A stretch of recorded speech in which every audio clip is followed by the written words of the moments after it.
এখন শুনবেন রাত ৩০টার সংবাদ। রেডিও চেরাবেড়া খবর পড়ছে সব দলের মা সরে দাঁড়া।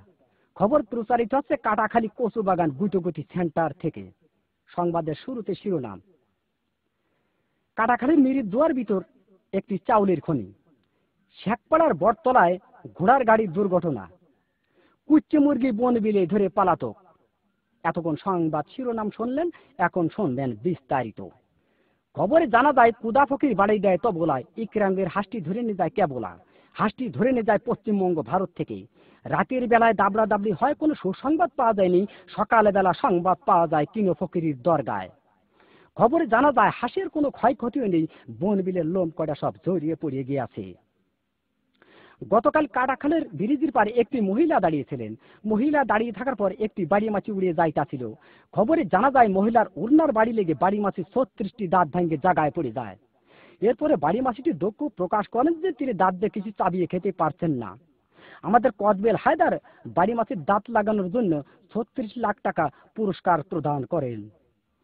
গতকাল কাটাখালীর মিরির দুয়ার ভিতরে একটি চাউলের খনি পাওয়া গেছে।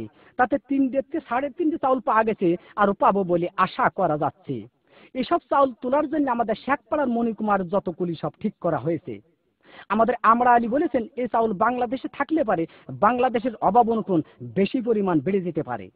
এই জন্য এই চাউল বিদেশে যাবে বলে ৪টি পোস্টার জাহাজ আমাদের কাটাখালের ব্রিজ ঘাটায় ঘষাঘষি করিতেছে। গতকাল বঙ্গোপসাগরে আগুন লেগে পানি পুড়িয়ে ছারকার হয়ে যায়, মাছের কোনো ক্ষয়ক্ষতিও নেই, শ্যাওলা কড়া নিরাপদ জায়গায় আছে। আগুন লাগতে লাগতে উপকূলের কাছাকাছি গেলে আমাদের কাঁঠাল চৌধুরী বলেছেন এই আগুন উপকূলের কাছাকাছি গেলে বহুত ঘর বাড়ি পুড়ে যাওয়ার সম্ভাবনা রয়েছে। এই আগুন নিবানোর জন্য আমাদের মাগুরার তরফ থেকে ৭ বস্তা পেট্রোল ও ১৪ বস্তা কেরোসিনের তেল পাঠানো হয়েছে। গতকাল আরিচার ঘাটে একটি হাতি যাইতাছিল। হাতি যাওয়ার পরে ফেরিখানা নষ্ট হয়ে যায়। ১৫-১৬ খানা বাস বুঝাই সত্ত্বে হাতির পিঠের পার ফেরিটি তুলে দেওয়া হয়েছিল। হাতিটি নিমিজিমি করে যাইতাছিল, এক রয় নামাজের পাড়ায় হাতি চ্যাপ্টা হয়ে গেল। রয় নামাজের পাড়ায় হাতি চ্যাপ্টা হয়ে গেলে বাস কয়েকখানা দরদর করে পানির ভিতর পড়ে যায়। খবরে জানা যায় বাসের ভিতর যত লোকজন ছিল লোকজনের কোনো ক্ষয়ক্ষতিও নেই, বাস কয়েকখানা হাট পেল হয়েছে। এরপর এক মহিলায় বাস কয়েকখানা বাহার দিয়ে টান দিয়ে তুলে আরিচার হোটেল থেকে ১৪ বালতি ফ্যান খায় সুস্থ করা হয়েছে। গতকাল এক কুচ্চি মুরগিতে এক বন বিলে ধরে পালাতক গহীন সমুদ্রী পানির ভিতর। গতকাল ৩৬৬টা ডুবুরি নামায় খোঁজ করা হয়েছে। খবরে জানা যায় বন বিলের কোনো ক্ষয়ক্ষতি নেই, কুচ্চি মুরগির পেটটি একটু ফুলেও পাওয়া গেছে। আমাদের কাটাখালীর বিন্দু ডাক্তার কুচ্চে মুরগিটি মগির নতুন হাসপাতালে ভর্তি করে কুচ্চে মুরগির পেট অপারেশন করে ৩ মণ ও ৩.৫ মণ চাউল পাওয়া গেছে, আরো পাবো বলে আশা করা যাচ্ছে। বর্তমান বাংলাদেশে মাছের অভাব অনটন বেশি পরিমাণ দেখা যাচ্ছে। এর একমাত্র কারণ বুড়িগঙ্গা নদী দিয়ে একটি মায়াবড়ির জাহাজ যাইতেছিল। এক কাইলে মাছের সাথে অ্যাক্সিডেন্ট হয়ে মায়াবড়ির জাহাজটি পানির ভিতর ভাঙ্গে চুরে পড়ে যায়।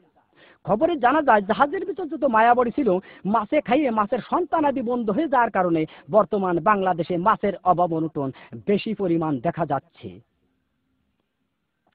গতকাল শেখপাড়ার বটতলায় এক ঘোড়ার গাড়ির চাকা বাস্ট হয়ে ৬০০ মানুষ নিহত, আরো কতজন আহত হয়েছে। আহতদেরকে জ্যান্ত পুঁতিয়ে ফেলা হয়েছে আর নিহতদেরকে মগির নতুন হাসপাতালে ভর্তি করা হয়েছে। গত মাসে এদের সুশীলেতে চিকিৎসা হবে বলে জানা যাচ্ছে। সবশেষে আবহাওয়া।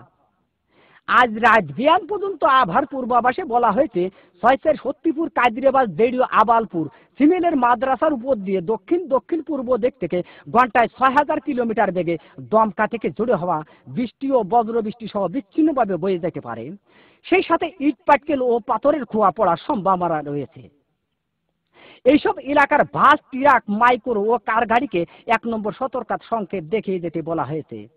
আর এইসব এলাকার সাইকেল, বাইসাইকেল, মোটর সাইকেল এবং মকবুলের ঘোড়ার গাড়িকে ঘরের ভিতর বাইন্ধে থুয়ে বসে থাকতে বলা হয়েছে। এই আবহাওয়ার পূর্বাভাস রাত বিয়ান পর্যন্ত বলবৎ থাকিবে। আগামীকাল সূর্য উঠলি আর ডুববে না, ডুবলি আর উঠবে না। খবর শেষ হলো। খোদা হাফেজ।